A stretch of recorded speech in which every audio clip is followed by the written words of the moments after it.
Sir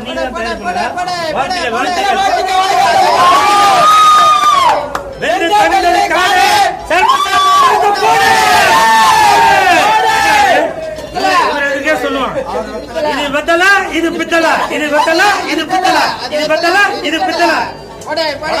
அருமையா இருக்கு sir. அந்த உமாபதி ஹீரோவா நடிச்சிருக்க உமாபதி நல்லா ஆள் நல்லா ஹைட் வெயிட்டா ஃபைட்லாம் சூப்பரா பண்ணிருக்காரு. சாங்கு நல்லா பண்ணிருக்காரு.